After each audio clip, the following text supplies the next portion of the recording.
Primero que todo quiero dar gracias por esta invitación a este curso con tanta participación.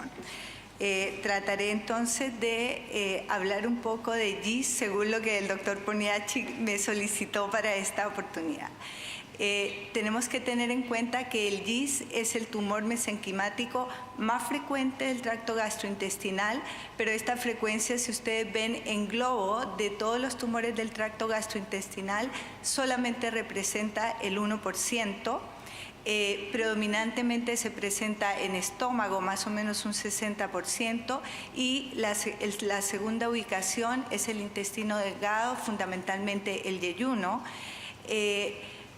La mayoría de estos tumores son esporádicos, solamente un 5% se pueden presentar en otras enfermedades que tengan algunas alteraciones autosómicas dominantes, y la incidencia en Estados Unidos, que es donde más tenemos estadísticas, se presentan entre 4.000 y 6.000 nuevos casos al año. En Chile no tenemos una estadística tan clara, pero se cree que hay más o menos 250 nuevos casos al año, y esto porque hay fundamentalmente algunos programas y algunas fundaciones que están ayudando a los pacientes en Latinoamérica con el tratamiento, y que de ahí hemos podido obtener un poco más esos datos. Para llegar a este diagnóstico del GIS no fue fácil. Fue importante tener en cuenta la microscopía electrónica, las técnicas de inmunohistoquímica y más recientemente las diferentes mutaciones para poder hacer el diagnóstico definitivo del GIS. La edad media de presentación es más o menos entre la década de los 60 años, y la sobrevida de estos pacientes es una sobrevida con tratamiento importante. Son pacientes que son largos sobrevivientes y que mantienen un tratamiento por largos años. Si es metastásico, a los 10 años todavía un 22% de las personas están vivos, que para una enfermedad metastásica no es tan frecuente. Y si no es metastásico, con el tratamiento adyuvante se ve que prácticamente el 95% de los pacientes aún permanecen vivos. El diagnóstico, lo más importante por supuesto es la clínica. En honor al tiempo no la coloqué, pero la principal síntoma que presentan los pacientes, a pesar de que no es tan frecuente, es la hemorragia digestiva. También consultan por dolor o por sensación de masa cuando la enfermedad ya está más avanzada. Y en el diagnóstico muchas veces se encuentra básicamente como algo incidental, porque se toman un escáner por cualquier otra situación y encontramos, como vemos en esta foto, en este escáner, un tumor que es como en el hígado y que es claramente con características imagenológicas que corresponden a un GIS. Pero se puede hacer entonces una endoscopía. También está la endosonografía, que ha cobrado un rol muy importante, sobre todo porque se puede por este medio hacer una biopsia o una punción de aguja fina, que nos da una muy buena sensibilidad y especificidad, como lo ven en la diapositiva. Y es importante también porque la endosonografía es el método para evitar que ojalá si hay que hacer una biopsia se prefiera por endosonografía y no por punción, para evitar la rotura de la cápsula, porque la rotura de la cápsula, como vamos a ver después, es un factor de mal pronóstico. El GIS, si es resecable y uno tiene la imagen o tiene la imagen ya sea por endosonografía o por escáner o por PET, es preferible ir directamente a la cirugía. No es necesario hacer una biopsia preoperatoria. El PET se deja exclusivamente para pacientes en general que uno quiere tapificarlos, que quiere descartar enfermedad en otros órganos, o para ver el resultado al tratamiento con inhibidor de tirosinquinasa, porque se ve que el cambio del metabolismo es muy importante. Uno no encuentra una reducción tan importante del tamaño, pero sí lo que se ve en el PET es una gran disminución de la captación del radiofármaco. Si Bueno, y tenemos después entonces que ya hemos hecho la resección, las técnicas de inmunohistoquímica, que como les decía son las que han aportado en gran importancia. Tenemos como primero el c-Kit, que se ve en esta tinción con hematocilina eosina, donde se ven las células mesenquimales, y está en el lado de la derecha el DOC1, que es otro marcador, es una glicoproteína que expresan las células y que se tiñe de café, y que es muy importante porque se presenta más o menos en el 95 a 97% de los tumores GIST, independientemente que sean c-Kit o no positivos. Entonces ayuda mucho cuando el c-Kit es negativo a hacer esta otra técnica de inmunohistoquímica, y eso hace que nos dé un mejor diagnóstico. Y como les decía, lo más novedoso, por supuesto, son las mutaciones en los genes, y entre esos está el KIT y el gen para el factor activador plaquetario alfa. El KIT está presente en las mutaciones en el 80% de los pacientes con GIST, y el factor activador plaquetario alfa en un 5%. ¿Y qué es importante? Es importante porque algunas de estas mutaciones que se encuentran hacen que los tumores sean más sensibles o menos sensibles a los tratamientos con los que disponemos actualmente. Entonces, si ya tenemos el diagnóstico y podemos hacer un tratamiento local, aquí hay una cosa muy importante, como lo veremos en un segundo, y es el tamaño del tumor. Y sobre todo se ha dividido en dos localizaciones, los gástricos y los extragástricos, que principalmente intestino delgado o también recto. Y en los gástricos, ¿qué tenemos que tener en cuenta? Esto según las guías tanto europeas como las americanas. Si es un tumor gástrico que es sintomático, no importa el tamaño, debe ir a cirugía.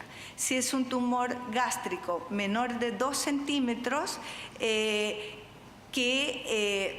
pensamos que no vaya a causar ninguna morbilidad, entonces hacemos una endosonografía. Si no tiene características de malignidad, podemos observarlo anualmente, y lo que recomiendan es una observación anual por 3 años, y si no hay cambios, entonces se puede dejar de controlar.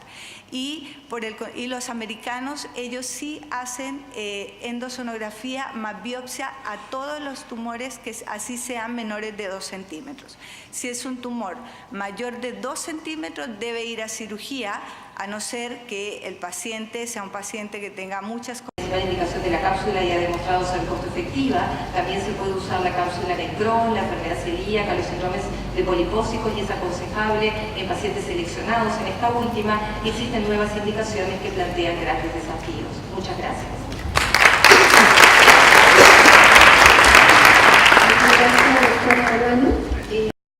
Igual al cáncer gástrico, no es necesario hacer la linfadenectomía porque se ha visto que la posibilidad de metástasis ganglionar es muy baja. Habitualmente los GIST dan metástasis más a hígado y a peritoneo, es lo más frecuente. Entonces, lo importante es que la resección sea con márgenes libres por lo menos de 1 centímetro, y esto se podría lograr, por ejemplo, en estómago con una gastrectomía parcial. No es necesario una gastrectomía total si vamos a dejar al paciente con R0. Y la otra cosa importante es lo que les decía, que se puede hacer también laparoscópico siempre y cuando sea un grupo entrenado y que sean tumores menores, ojalá de 5 centímetros, porque la rotura de la cápsula es un factor de mal pronóstico. Entonces se debe evitar hacer cirugías endoscópicas, digamos laparoscópicas, en pacientes que tengan tumores mayores de 5 centímetros, y hay algunos que postulan que los tumores esofágicos no deberían hacerse por esa vía. ¿Y esto por qué? Porque más o menos en el año 2012 hubo un consenso donde se vieron estos factores pronósticos, y para decidir si era de muy bajo riesgo o de alto riesgo. ¿Y qué se tiene en cuenta? Se tiene en cuenta el tamaño tumoral, el número de mitosis por 50 campos y después se agregó la localización.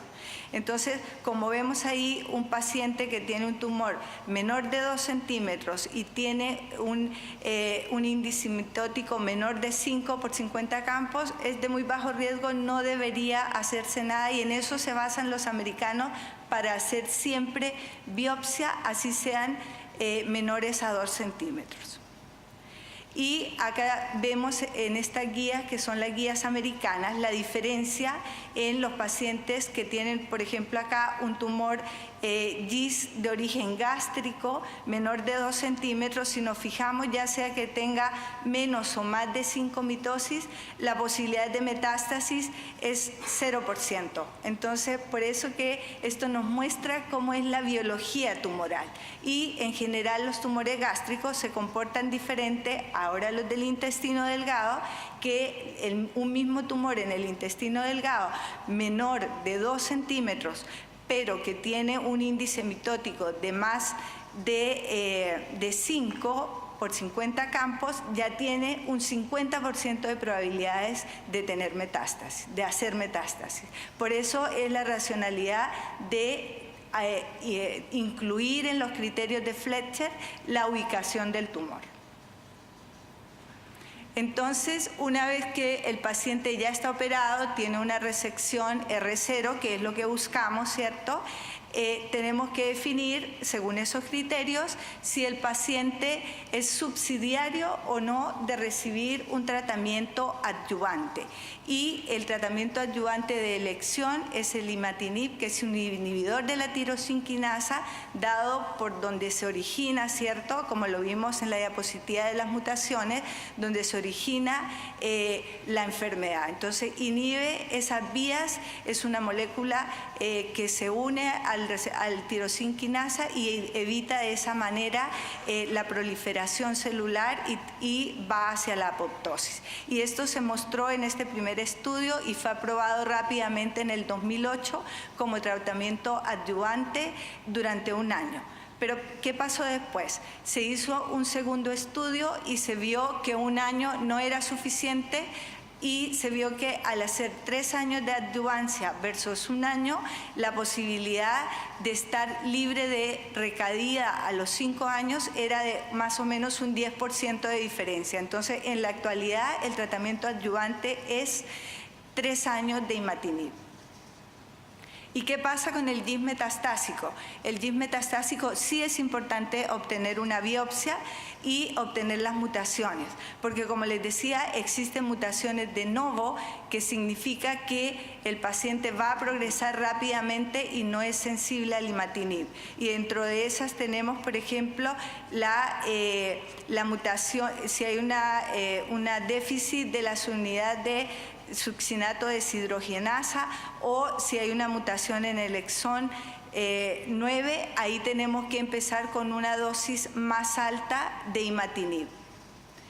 Y si hay en general los pacientes con imatinib tienen como los mostraron, una larga sobrevida, pero ya hay estudios que muestran, estudios fase 3, que a la progresión al imatinib se puede utilizar el sunitinib, que es una molécula también pequeña, otro inhibidor de la tirosinquinasa, y que tiene la gracia que además inhibe el factor de crecimiento plaquetario. Entonces tiene más sintomatología como antiangiogénico, pero que ya se ve que mejora la sobrevida en una forma importante. Y cuando fracasa, ahora hay un nuevo estudio, también fase 3, eso sí contra placebo, que es el regorafenib, que también ha mostrado una sobrevida importante en estos pacientes y con una calidad de vida bastante aceptable.